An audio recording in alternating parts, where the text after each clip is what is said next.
এসেছো? কি কথা তুমি আমার কাছে নিয়ে এসেছো? এইবারে নবীজি বললেন, চাচা গো, মাকে দেখেছি, মায়ের মহব্বত, মায়ের ভালোবাসা আমি পাইনি গো চাচা। মায়ের পেটে যখন ছিলাম আব্বাকে চোখে দেখিনি, আব্বা দুনিয়া থেকে চলে গেছেন। চাচা গো, দাদুকে দেখেছি, কিন্তু দাদুর প্যার, দাদুর ভালোবাসা, দাদুর মহব্বত আমি পাইনি। চাচা গো, মায়ের মতন আপনি আমাকে আদর দিয়েছেন, আব্বার মতন করে আপনি আদর দিয়েছেন। মা বাবার আমি মায়া দয়া আমি বুঝতে পারিনি, মা বাবার কমি আমি বুঝতে পারিনি। চাচা গো, আমার জন্য আপনি কত কষ্ট করলেন, মক্কার বেঈমান শয়তানেরা আপনাকে কত কষ্ট দিয়েছি। চাচা, শেষ কথা, কোন টাইমে কোন সময় আপনি দুনিয়া থেকে চলে যাবেন গো চাচা, কোন সময় আপনার হয়তো মত হয়ে যাবে। কিন্তু চাচা গো, আমি আপনার ভাতিজা মুহাম্মদ, আল্লাহ রাব্বুল আলামিন নবী করে আমাকে দুনিয়াতে পড়ালছেন চাচা। শেষের বেলাতে শেষ কথা আপনাকে বলি, আল্লাহ রব্বুল আলামিন আমাকে কোনো মুশরিক বেঈমানের জন্য আমি সুপারিশ করতে পাবো না, আল্লাহ হারাম করে দিয়েছেন।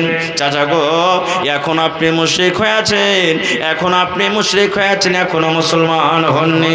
চাচা গো, আপনি যে আমার জন্য এত কষ্ট করেছেন, শেষের বেলাতে আপনি কালেমা পড়ে মুসলমান হয়ে যান, আপনি লা ইলাহা পড়ে মুসলমান হয়ে যান, আপনি আমার প্রতি ঈমান এনে আমাকে নবী মানেন আর আল্লাহকে এক বলে স্বীকার করলেন।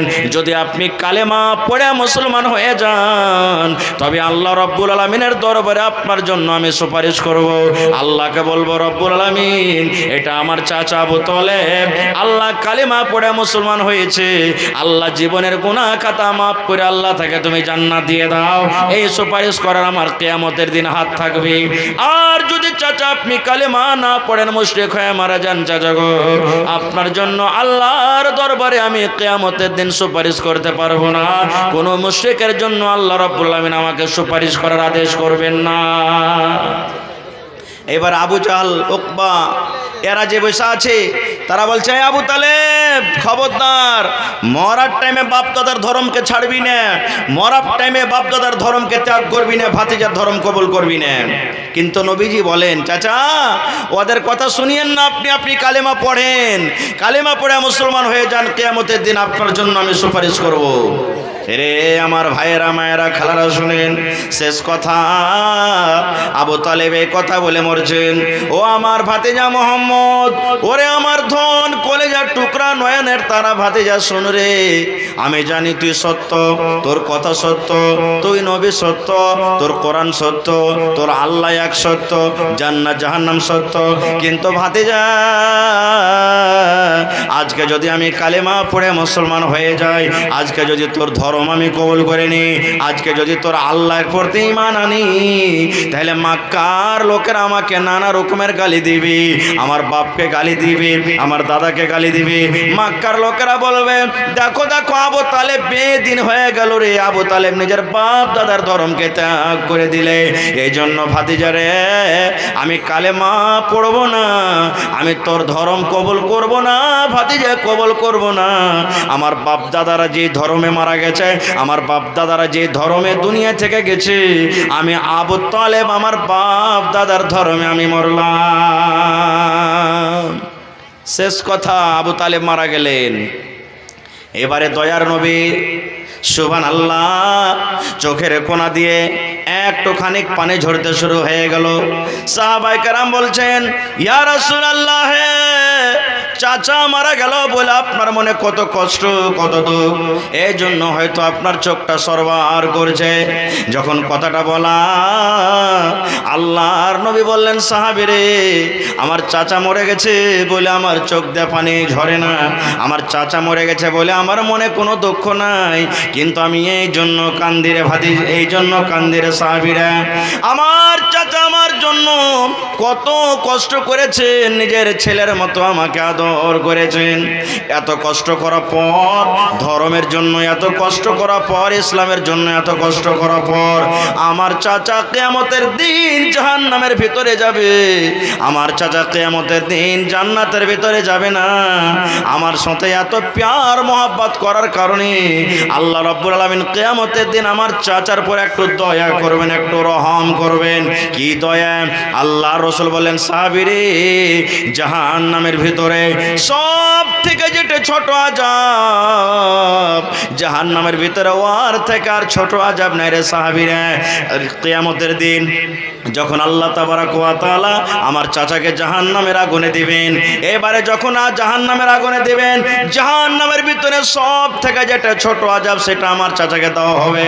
সাহাবায়ে কেরাম বললেন, ইয়া রাসূলুল্লাহ, জাহান্নামের ভিতরে সব থেকে ছোট আযাব যে দেওয়া হবে সেই আযাবটা কেমন হবে একটু বলেন। আল্লাহ রাসূল বললেন, সাহাবীরে, যেমন আজকে আমরা জুতা পিন্ধি, পায়ে গরম না লেগে যায় কিংবা পায়ে ঠান্ডা না লেগে যায়, জুতা আমরা পরি। আল্লাহ রাসূল বললেন, সাহাবীরে, আমার চাচাকে যখন আল্লাহ রাব্বুল আলামিন কিয়ামতের দিন জাহান্নামের আগুনে দিবি, আমার চাচার পায়ে আগুনের জুতা দেওয়া হবে, আগুনের বেড়ি দেওয়া হবে, আগুনের জুতা পরিয়ে দেওয়া হবে। এবার আমার চাচা জাহান্নামের ভিতরে যখন চলে যাবে, এবার ওই আগুনের জুতা যে পায়ে দেওয়া হলো, এবার ওই আগুনের তাপ উঠতে উঠতে উঠতে উঠতে উঠতে উঠতে উঠতে উঠতে উঠতে মাথা পর্যন্ত চলে আসবে। আল্লাহ রাসূল বললেন, সাহাবীরে, কেমন হয়ে ওপরে উঠবে। আমার মায়েরা খালারা বাড়িতে ভাত রান্না করে দেখবেন, যখন ভাত ফুটে যায়, যখন তরকারি ফুটে যায়, পানিটা গড়গড় গড়গড় গড়গড় করে ফুটে। ভাত যখন রান্না করে, ভাত যখন ফুটে যায়, গড়গড় গড়গড় করে ভাত ফোটে। আল্লাহ রাসূল বললেন, সাহাবীরা, এই মতু রে সুবহানাল্লাহ, ওই আগুনের জুতা যে দেওয়া হবে আমার চাচার পরনে, ওই আগুনের তাপ উঠতে উঠতে মাথার মগজ, এই যে মাথার ভিতরে মগজ রয়েছে, এই মগজ গলা গরম পানির মতো গড়গড় গড়গড় করে ফুটবে। জাহান্নামের ভিতরে এটা ছোট আযাব, ইয়ার থেকে জাহান্নামের ভিতরে আর ছোট আযাব নাই। এবারে বলেন মুসলমান, যদি আপনি টাকনা থেকে লুঙ্গি নিচে পড়েন, পায়জামা নিচে পড়েন, টাকনা থেকে নিচে যদি লুঙ্গি আপনার চলে যায়, প্যান্ট চলে যায়, জিন্সে চলে যায়, তাহলে কিয়ামতের দিন এই ধরনের আযাব আল্লাহ তাবারক ওয়া তাআলা আপনাকে দান করবেন। দেখবেন এখনকার যুবক ভাইয়েরা বেশিরভাগ ফুল প্যান্ট পরছে, 4 আঙ্গুল 5 আঙ্গুল জুতার তলে, চাপ্পলের তলে চলে যায়। যাচ্ছে কি যায় না? চলে যায়। সুবহানাল্লাহ। এই যুবক ভাই, প্যান্ট পরেন মানা নাই, ফুল প্যান্ট পিন্দার মানা নাই। দর্জির কাছে গিয়ে আপনি কাটিয়ে ছোট করে দেবেন, আর না হলে তাকে উল্টে দেবেন। ভাই, আচ্ছা, আমার মা খালারকে একটা কথা বলে দিই যে আগা দিকে পেন্ডালে খালি আছে জায়গা। মা খালারা যারা আগে আছেন আগে আসেন, পিছনে আমার মা খালারকে জায়গা হয় না, ওরা বাইরে দাঁড়িয়ে আছে শীতের টাইম, শীতের সময়। তো মায়েরা আগেকার মানুষ চলে যান, কিংবা মা খালা যারা পিছনে আছেন আপনারা সাইড দিয়ে আপনারা আগে চলে যান, যাতে কোনো অসুবিধা না হয়। চাদর দিয়ে পড়াচ্ছেন মালানা পেন্ডালে? আচ্ছা ঠিক আছে, হ্যাঁ, দোয়া করছি, আপনারা যান। তাহলে ভাই সোজাসুজি কথা যে নবীর সাথে মহব্বতের মানে হলো নবীর কথা মেনে চলতে হবে। সাহাবায়ে কেরাম কেমন করে নবীর সাথে মহব্বত করেছেন, বাস 2-4 মিনিট একটা আপনাদের সামনে ঘটনা বলবো। আল্লাহর নবী উহুদের লড়াই করতে যাবেন, আল্লাহ রাসূল যুদ্ধ করতে যাবেন, উহুদের লড়াই, উহুদের যুদ্ধ। নবীজি যুদ্ধ করার আগে, আজকে যেমন আপনারা জালসা শুনছেন, মসজিদে বসে বসে নবীজি এলান করলেন, দেখো যারা বয়স্ক মানুষ, বুড়া মানুষ, তোমরা লড়াই করতে যেও না, যারা বাচ্চা লড়াই করতে যেও না, যারা মহিলা তারাও যায় না, কিংবা যেই বাড়িতে যার স্ত্রীর সন্তান হবো হয়ে আছে ও যেন যুদ্ধর মাঠে না যায়, যার ফল পাকবো হয়ে আছে ও যেন যুদ্ধর মাঠে না যায়, কিংবা যার বাড়িতে উটনি আছে, বকরি আছে, গাই আছে, বাচ্চা হবো আছে, ও যেন যুদ্ধর মাঠে না যায়, কিংবা যারা নতুন বিয়ে করেছে ও যেন যুদ্ধর মাঠে না যায়। কিছু সাহাবায়ে কেরামের আল্লাহ রাসূল আমভাবে বলে দিলেন। কেন?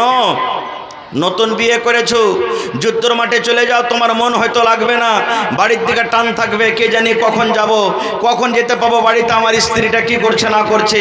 তুমি যুদ্ধর মাঠে আছো, তোমার বাড়িতে হয়তো গাভীর বাচ্চা হবে, উটনির বাচ্চা হবে, তোমার মনে মনে হয়তো এই চিন্তা ভাবা চলবে, আল্লাহ আমি বাড়ি যাব, আমার বাচ্চাটা কেমন হয়ে হবে না হবে, ফল পেকে আছে, তুমি মনে মনে চিন্তা করছো আমি হয়তো ফলটা খেতে পাবো কি পাবো না।